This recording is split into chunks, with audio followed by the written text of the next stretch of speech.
we're very optimistic, and you have to be optimistic to day trade. Firmly believe that. You can't be a fearful person in day trade. At the same time, just understand what you're getting yourself into. Understand that you cannot afford a single moment where you're stupid.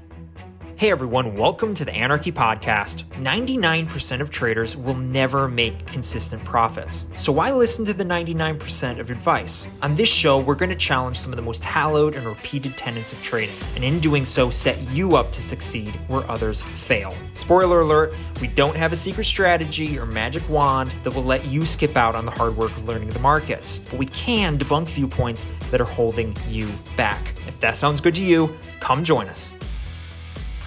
So I was on Twitter the other day, or X, the bane of all mankind, and I saw a post on there that just made me pause for a second and do a lot of thinking. And I wanted to talk about it, Jordan, with you on the podcast, because I think our listeners, I think this will be, I don't know, useful. And I'm not usually a downer guy. I'm very optimistic, and I like keeping this podcast optimistic. But on the other hand, that said, I thought it would be useful kind of talking about this, kind of offering a little bit of a warning, especially for newer traders, and maybe not just newer traders, it's all traders. Because I saw this post, and it was from a guy, from a day trader who lost all of his money overnight. So he's a day trader. He took a trade. He over leveraged it. He let it go, and some news hit, and he was crazy over leveraged. He lost the shirt off his back overnight. And I saw that, and it made me just realize what a unique job this is, what a unique situation we're in. And that I think I often forget, because, it just becomes day-to-day stuff, right? You take trades, you use leverage, yada, yada, yada. And you can kind of forget the crazy job you're doing and the risks that you take every day when you sit in front of your computer. So I wanted to kind of talk about it, maybe give a little bit of a warning that, hey, this job, while it can be fun, while it can be interesting, I love it to death. It's dangerous.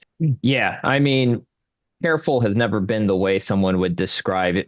Growing up, No. we grew up in a family of four boys, one girl, and listen, the crazy stuff we did, I don't know how we never injured ourselves more, but careful is never the word that you would describe the Kennedy boys.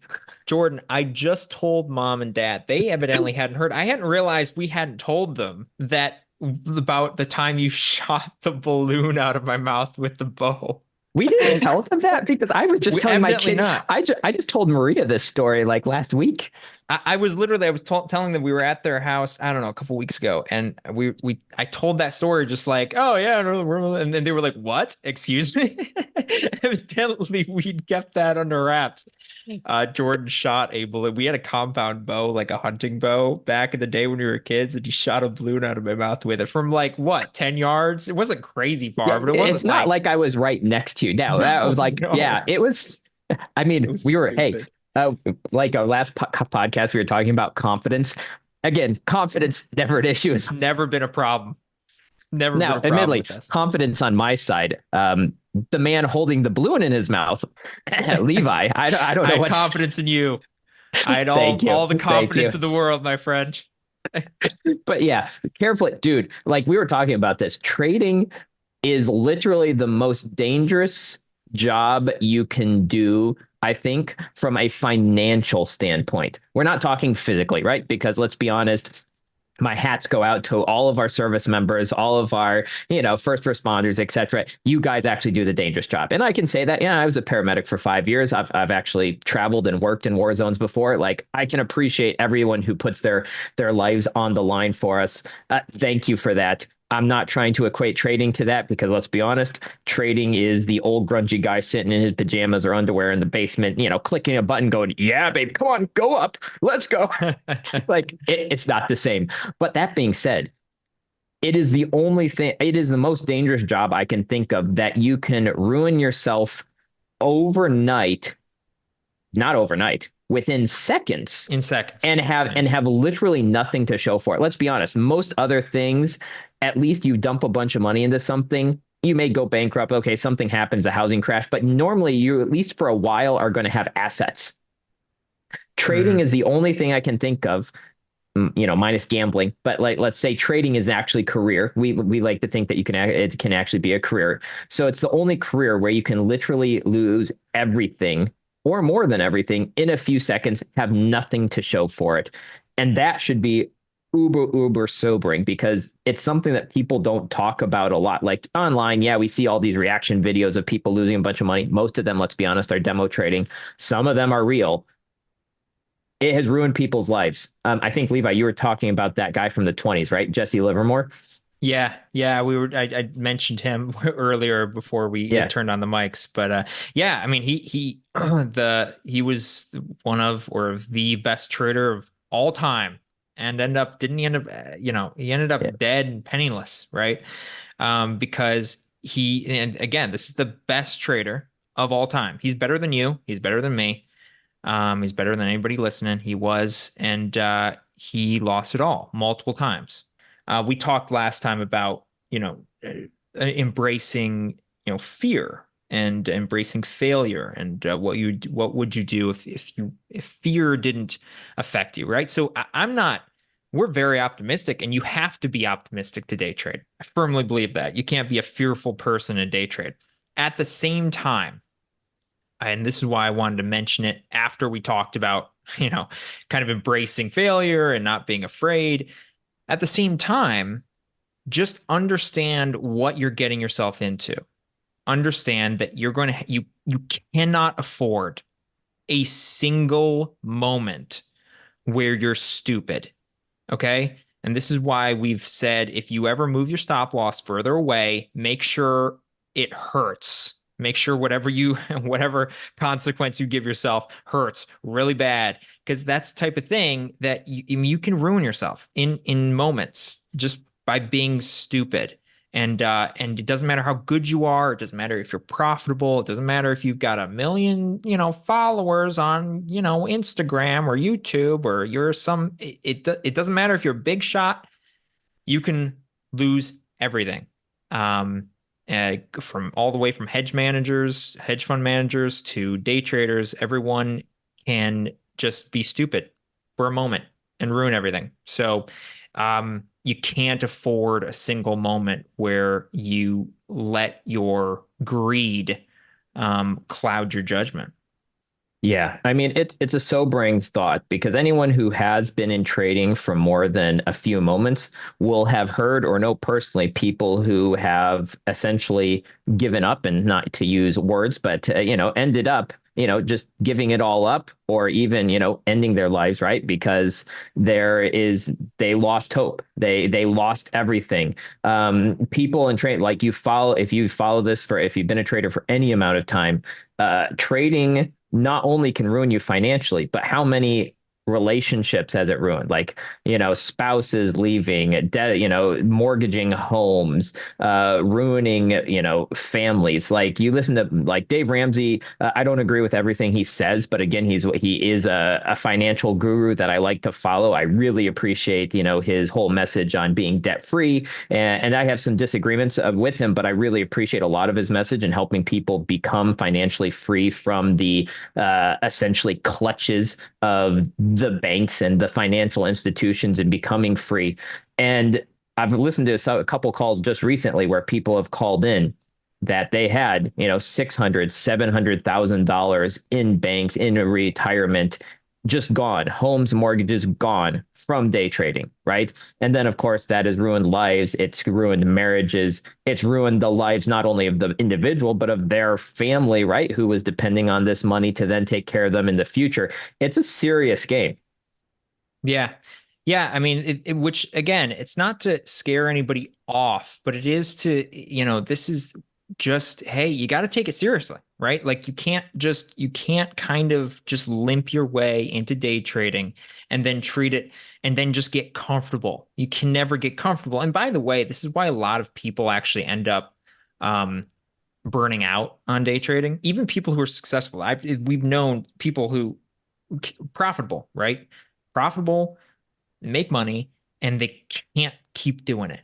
And it's because it's really intense sometimes. And there are things you can do to lower the intensity and finding your own style. We want to talk a little bit more about that in some later date. Finding your style and doing trading in a way that's comfortable to you, because there's a million ways to trade. We But will on be the other discussing that on our masterclass, May 30th, 7 p.m. Shameless plug.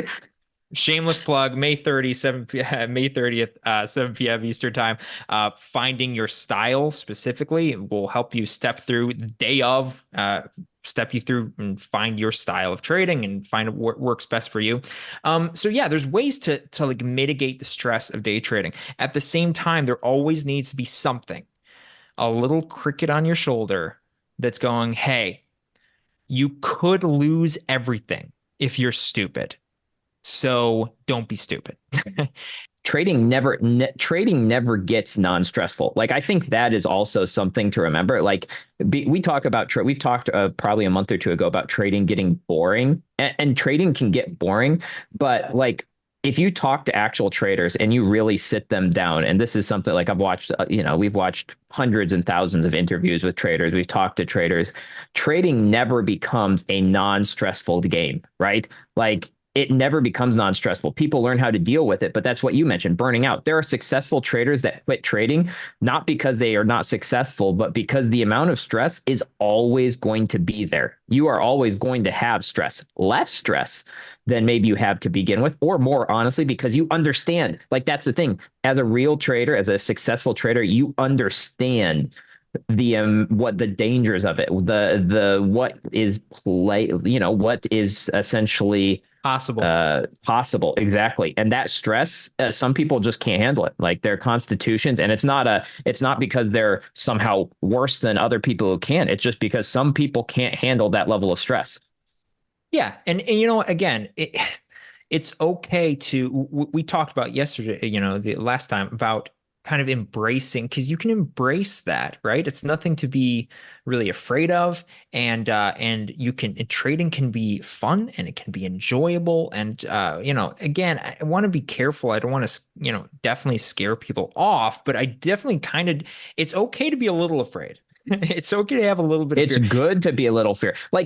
So we're rock climbers, right? Like I'm a rock climber. You used to like I taught you guys how to rock climb back in the day. Yeah. Rock climbing, you shouldn't have a fear of falling, right? But there is a little bit of fear. Like you want to make sure you're tied in properly. You want to make sure that your gear is solid. You shouldn't be afraid of just the process of rock climbing, but it is that fear that keeps you safe. Yes. Yes. If fear keeps you safe, pain keeps you healthy, right? The people who don't feel pain live very short lives, very short, miserable lives. Pain keeps you healthy. Fear keeps you alive. In healthy amounts, right? And that's the kind of day trader struggle, right? Finding that healthy balance of both zen and also a little bit of, hey, just a little bit of something in the back that keeps you wary, keeps you focused, and keeps you away from kind of the greed that can reach out at any point and kill you.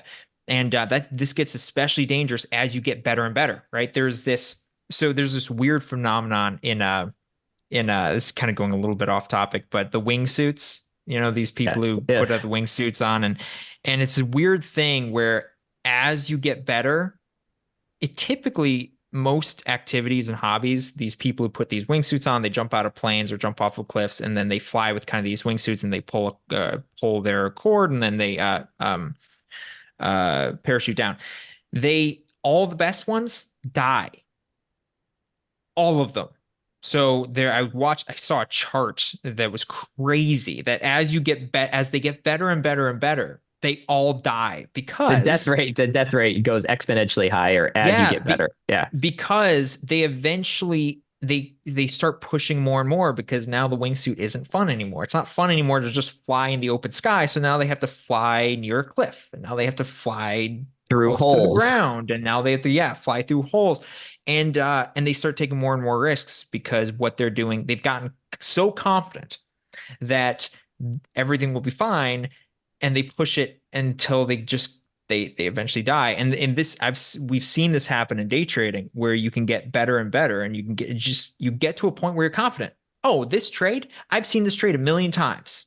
I'm going to leverage myself to the up to the eyeballs because I know this trade. I've taken this trade a million times, and it always works for me. And then it fails. Or worse yet, something spikes, some news hits, it spikes it. Your stop loss doesn't even get hit because there's no liquidity and things happen, and all of a sudden you're done. Like you're done.